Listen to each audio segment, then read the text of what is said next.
Jeff, ba't gising ka pa? Si Andrea kasi tinatawagan ko, hindi sumasagot eh.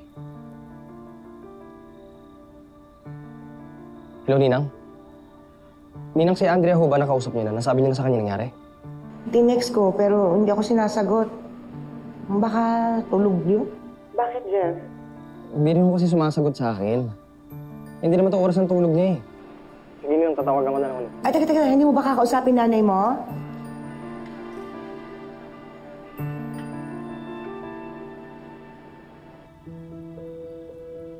Daisy, pupuntahan ko lang sa Andrea, ha? Ikaw na magsabi kay Tetay.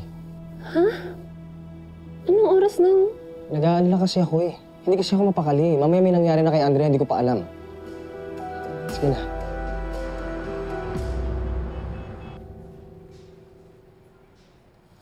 Dito po, attorney. Attorney. Salamat. Si Jen, nasaan ho si Alice?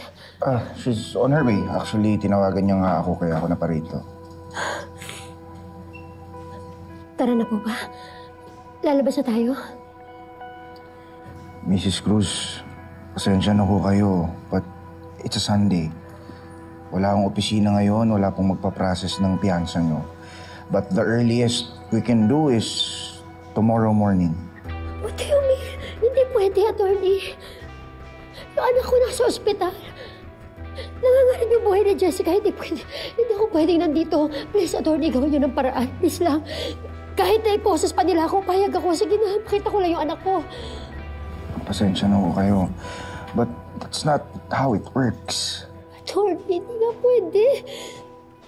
Pakawalan niyo na ako dito! Hindi ba alam niyo naman nangangarap yung buhay ng anak ko? Sige na, palabasin niyo na ako. Kailangan ko puntahan yung anak ko. Kailangan ko puntahan si Jessica. Sir! Mrs. Cruz, tama na ho. Baka lalo lang ho tayo maipit. Baka mas lalo hong hindi kayo makalabas.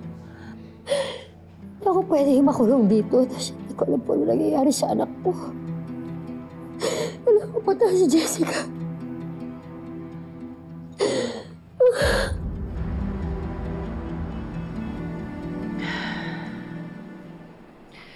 Demonyo lang ang kayang gumawa nito sa sarili niyang anak, Mare. Pero Mars, alam mo, hindi ko rin masisi yung kabaliwan ni Hazel eh. Eto, ganito lang yun. Isipin mo ha. Nagkakalabuan na silang mag-aama. Yung pamilya niya. Pagkatapos, biglang tumakbo sa'yo yung mag-ama niya. O ngayon, magkakasama kayo sa isang bahay. Pero, may history kayo ni Manuel. Hindi lang history. May bunga. 3. So kahit sino sigurong asawa, Mars, mababaliw. Tinutulungan ko lang naman si Manuel. Alam ko, Mars. Alam ko naman yun. Pero kahit sino sigurong ibang tao, kahit hindi na si Hazel, merong maglalagay at maglalagay ng mali siya sa sitwasyon ninyo. Wala akong ginagawang masama. Hindi ko naman yung gagawin yung ginawa sa akin ni Hazel noon. Hindi naman ako mga aagaw. Okay, Mars, basta siguraduhin mo lang, ha? Kasi ayoko maging totoo yung paratang sa'yo ni Hazel. Mars, ayoko maging kabit ang BFF ko. Oh, Manuel! Manuel, bakit nagpumunta ka ng presinto? Di ba sinabi ko sa'yo si Attorney Yeba na magpa-file ng complaint? Kasi mapigilan yung galit ko kay Hazel. Kailangan ko lang ilabas, kundi sasabog ako.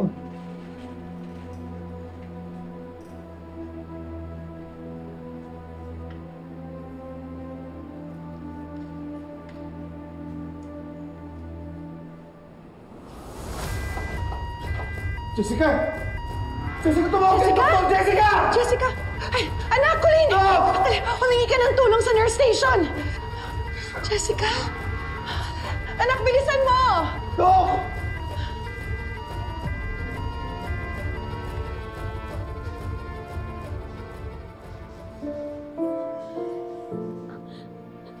Sir?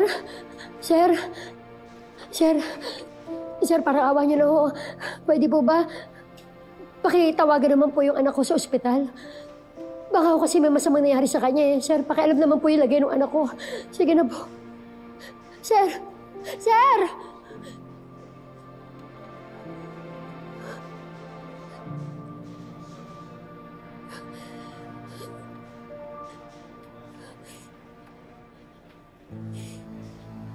Anong tinitingin-tingin mo dyan, ha? Ano? Porke nauna ka sa akin? Anong gusto mong gawin sa akin? Google Paid mo ko? Subukan mo lang. Subukan mo.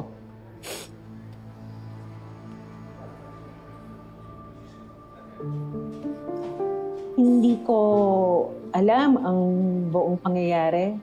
Pero, gets kita. Nanay rin ako. At hindi rin ako mapapakali pag hindi ko nalaman ang lagay ng anak ko. Pinagsasabi mo dyan.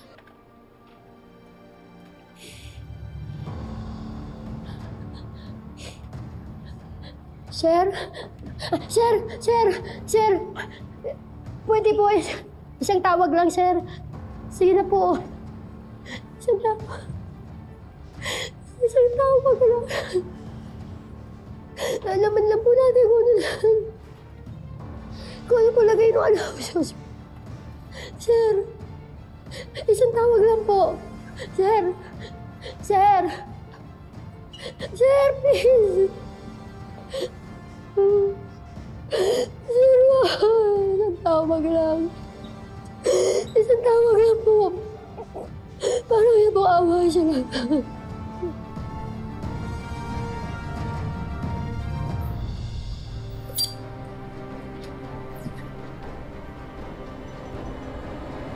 Andrea? Sino ka? Sandali lang. Ano ginawa mo kay Andrea? Ha? Sandali lang! Sandali lang. Wala akong ginagawang masama sa... Ano walang ginagawang masama?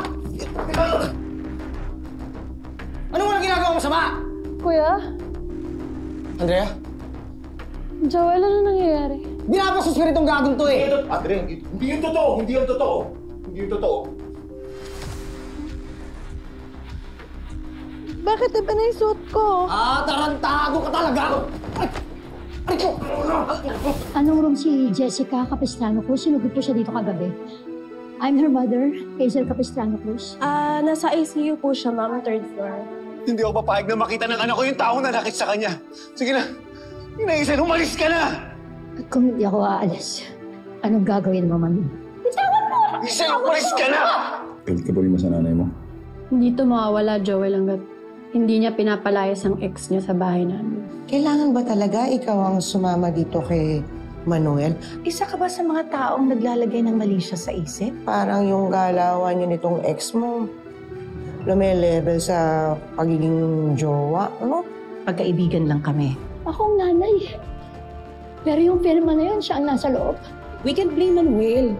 Tsaka ikaw naman yung dahilan kaya na-aksidente si Jessica eh. Hindi naman mangyayari yung aksidente na yun. Kung hindi pumapapil yung firma na yan, kailangan makapunta ako kay Jessica, kailangan makalapit ako sa kanya.